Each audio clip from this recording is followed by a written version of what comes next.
হাট কমিটি, বাজার committee, skill committee, বার committee, এই সেই সব জায়গায় ওনারা। আবার স্লোগানে আছে সবার আগে বাংলাদেশ। যে সংকট আমি দেখছি এখন, বিএনপি ভয় পাচ্ছে যে জুলাই সনদ যদি আমি বাস্তবায়ন করি উইদাউট নোট অফ ডিসেন্ট, গণভোটের যে রায় হুবহু যদি ওনারা মানেন, কর্তৃত্ববাদী শাসন, আওয়ামী ফ্যাসিবাদী কায়দায় দলীয়করণ, প্রশাসনের সব জায়গায় আমার লোক ছাড়া, এক্ষুনি তো সনদ লাগবে না, এক্ষুনি কাণ্ড কারখানা দেখতেছেন না?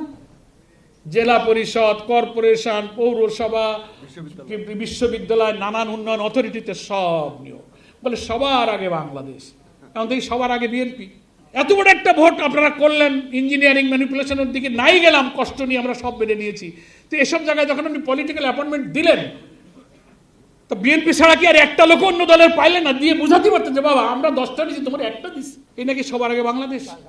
সব জায়গাতে হাট কমিটি, বাজার কমিটি, স্কিল কমিটি, বার কমিটি, এই সেই সব জায়গায় ওনারা। আবার স্লোগানে আছে সবার আগে বাংলাদেশ। সেই জন্য জুলাই সনদ অক্ষরে অক্ষরে মানার অর্থ হলো এই সনদের ভিত্তিতে যে গণভোটের ব্যালটটাই তৈরি হয়েছে 4টি প্রশ্নে। আপনারা, আমি মনে করি প্রধানমন্ত্রীও হাতে ভোট দিয়েছেন, সর্বমন্ত্রীও হাতে ভোট দিয়েছেন, আইনমন্ত্রীও হাতে ভোট দিয়েছেন। দয়া করে ওই হা ভোট কার্যকর করে ওর ভিত্তিতে সংবিধান সংস্কার পরিষদের অধিবেশন ডাকুন। 2টা অধিবেশন পার্লামেন্ট চলছে, আর একটা অধিবেশন সামনে আছে। 180 দিন যদি চলে যায় প্রথম অধিবেশনের সময় থেকে, এই প্রেসিডেন্সিয়াল অর্ডার তারও একটা আইনি বাধ্যবাধকতা আছে। তাহলে কি পজিশনটা দাঁড়াবে? এই জন্য আইনজীবীদের করণীয়, এই আইন ভঙ্গ করলে, যে সরকার ভঙ্গ করে, যে পার্লামেন্ট ভঙ্গ করে, শুধু কি মেজরিটির ক্ষমতা দিয়েই তারা থাকতে পারে কি পারে না?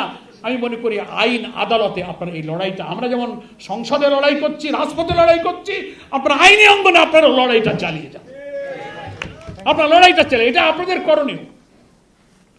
সেজন্য আমরা বিএনপির 31 দফার যে কয়েক বছর ধরে প্রচার করে বেড়াইছে না, তার 1 নম্বর দেখবেন, ওয়েবসাইটে সার্চ দেন, আমার কাছে কপি আছে। প্রথম দফা হচ্ছে আমরা ক্ষমতায় গেলে সংবিধান সংস্কারের জন্য একটি কমিশন গঠন করব। পড়ে দেখেন, প্রথম দফা।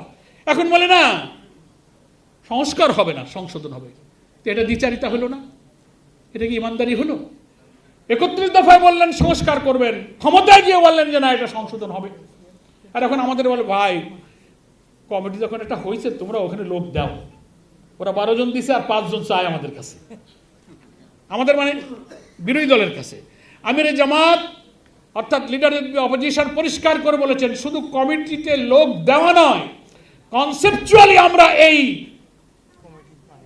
সংশোধনের চেতনার ধারণার আমরা বিরোধী, আমরা এটা প্রত্যাখ্যান করলাম। কমিটিতে লোক দেওয়াতে কোনো সমস্যা না, এবং আমি যদি এই কমিটিতে লোক দিই এবং ঢুকি তাহলে আইনি প্রবলেমটা কি? তাহলে জুলাই সনদ এবং প্রেসিডেন্সিয়াল অর্ডারকে ইগনোর করা হয়। কারণ জুলাই সনদ বাস্তবায়নের জন্য তো রাষ্ট্রপতির আদেশে একটা আইনি কাঠামো তৈরি হয়ে গেছে, একটা ফ্রেম তৈরি হয়েছে।